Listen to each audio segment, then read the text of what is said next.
Hi, welcome to Blueshirts Corner. So the Rangers took on the Tampa Bay Lightning last night, and I knew that it was gonna happen eventually, but like for the winning streak to be ended at 9 games, and it had to be Tampa Bay Lightning out of all teams. Oh gosh, this is just horrendous. Like just about the fact that like we come so close as the Rangers managed to tie up the game with about 5 minutes left in the game. Dominic Moore and his heroics. I'll tell you, Dominic Moore, good thing that he was playing tonight. And they didn't just have him as a healthy scratch. But I'll tell you, the fact that Brian Boyle, he manages to take an interference penalty versus Victor Stahlberg, and we're on the power play, and we give up a shorthanded goal. Like, now that just, it drives me nuts about the fact that it's not even about the fact that it happened necessarily. It's about the fact of how it happened.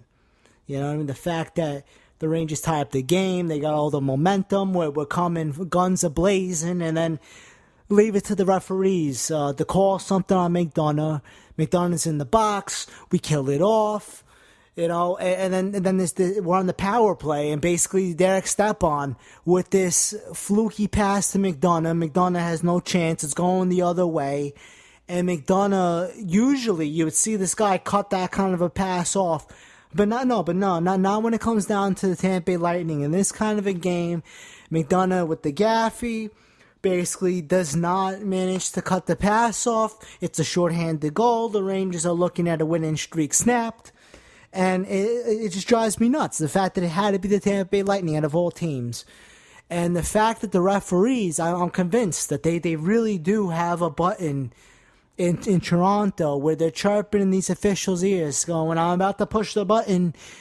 They lift a plastic, just a big button that says, how can we screw the Rangers over? And when they find a way, they push that button. And that's exactly what happened once we had the momentum and it looked like we were going to pounce on these Tampa Bay Lightning players. And, of course, let's not blame the referees now.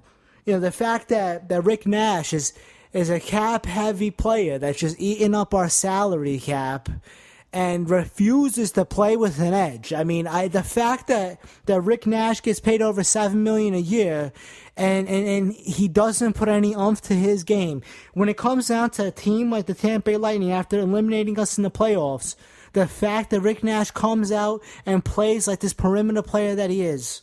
I mean, I expected this guy to be driving to the net, parking himself in front, banging away at the rebounds. No, this guy forgets how to deke past defensemen.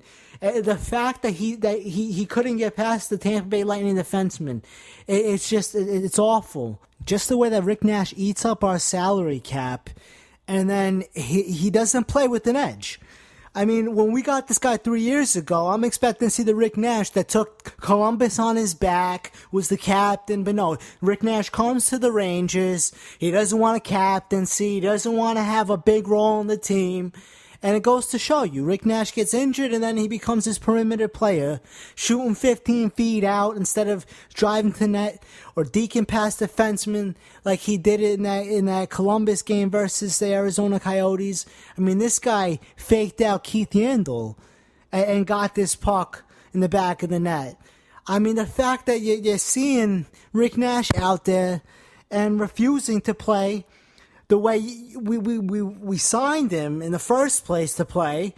Okay, Rick Nash, I mean, the fact that Tortorella begged to have this guy giving up a guy like Dubinsky and Anisimo, I'll tell you, if Brandon Dubinsky was playing in this kind of a game, you would have seen a guy playing his heart out. The fact that the smallest guy in the team is playing with the biggest heart, and a big guy like Rick Nash is getting pushed around, are you kidding me? This is just awful. The fact that we continue to keep Rick Nash in this lineup. I mean, where he is in the lineup, to be exact. Like, Rick Nash, I mean, I gave this guy the benefit of a doubt for how many years. The fact that when it matters the most, he's nowhere to be found. Because, I'll be honest, I thought that Rick Nash, he gets injured. I thought he's going to come back and play with this like chip on his shoulder. He's going to play basically like he had something to prove. But I guess that Rick Nash has nothing else to prove. He's getting paid the money, so why put it all on the line? Like why play like Alexander Ovechkin? Ovechkin's got a beast of a shot. And you know what Ovechkin does? He drives through players like a tank. That's what Ovechkin does. That's why he's so successful, because he plays with an edge. He plays like it's his last shift, and he puts it all on the line. And that's exactly what we needed from Rick Nash. And he disappears every time it really matters. And let's not blame the rest of this lineup now. Basically there are other guys that didn't show up in this game. And the fact that Victor Stahlberg, he seemed to do what he could. The fact that Dominic Moore continues to be that guy that shows up when it really matters in big games. Like the fact that in 2014, the way we got past the Montreal Canadiens, the way that Dominic Moore scores that only goal, that's the way Dominic Moore scored a goal tonight versus Tampa Bay. And I tip my cap to Dominic Moore. But I'll tell you, the fact that Zuccarello's got to put the team on his back every single night, that's no good. The smallest guy in this team can't be carrying all the weight now. And our top guys, I'll be honest, Brassard, he's playing good, and so is Zuccarello, but Rick Nash is really slowing down this first line. And I'll tell you, the only problem with Zuccarello is he's passing the puck to Rick Nash too much. And Rick Nash, the moment that puck gets on the stick, it's a goal, and momentum is gone. It's gone out the window. And it's like, it seems like everybody's figured Rick Nash out by now.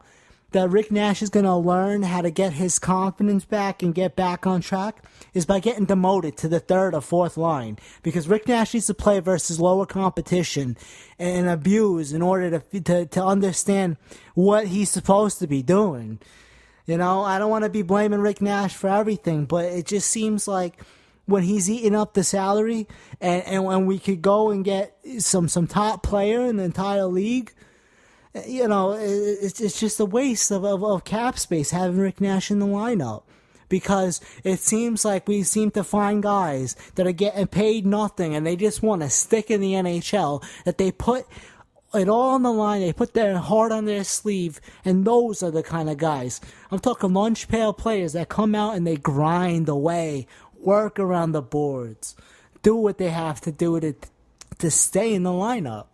Rick Nash, nothing else to prove. And I'm just waiting for the day where he wakes up and he finally realizes, hey, I've played for over a decade and I still haven't won a cup, and will I ever win a cup?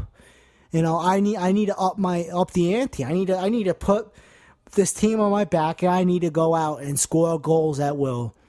Because at this point I feel like we could trade Rick Nash and pick up Tyler Seguin. We could trade Rick Nash for anybody. I mean, Rick Nash is just like, is he worth getting paid over $7 million? Not at all. And people have the nerve, these Ranger fans, they want to hawk on Henrik Lundqvist for getting paid over $8 million. Good for Henrik Lundqvist, because the guy comes out and plays his heart out. Like this was basically, we're talking Henrik Lundqvist playing his heart out tonight. Well, last night, he played his heart out, and it's not Henrik Lundqvist's fault that we're not scoring goals. Because, for him to hold them to a goal the whole game, and then we're talking a minute and a half, and a gaffy, and he gives up another goal, and he's over here putting it on himself for not stopping that shorthanded goal.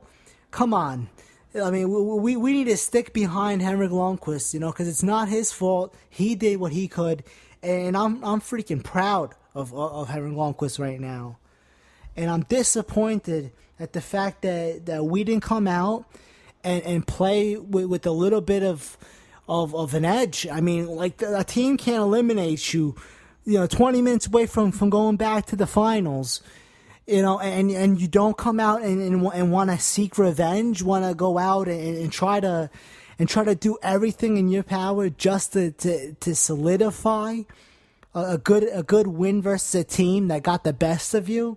It drives me nuts. It really does.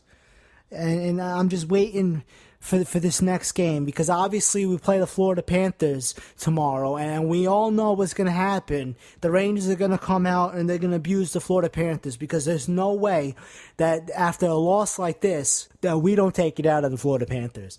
But I'll tell you, we better, after the Florida Panthers, we better come out and start abusing the next 3 games after that, because there's no way that we're getting past the Nashville Predators, Montreal Canadiens, and the Boston Bruins without playing our hearts out, putting it all on the line, grinding away, doing everything that we can to win, okay?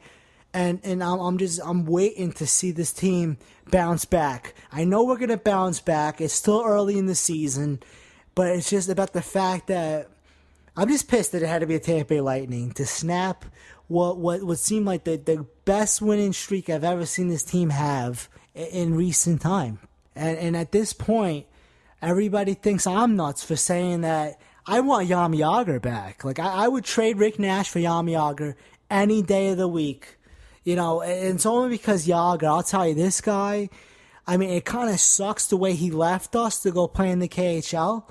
But I'll tell you, he's a big reason for the turnaround of this team, going from not winning a playoff game for like 10 years to finally having some relevance.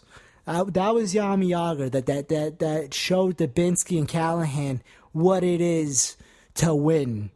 Okay, and I need to see a guy like Jagr come back to the Rangers and basically take that top spot from Rick Nash, because I mean the only answer I could see for Rick Nash is demoting him to the fourth or third line and giving him a chance to play versus lower competition and try to make something happen.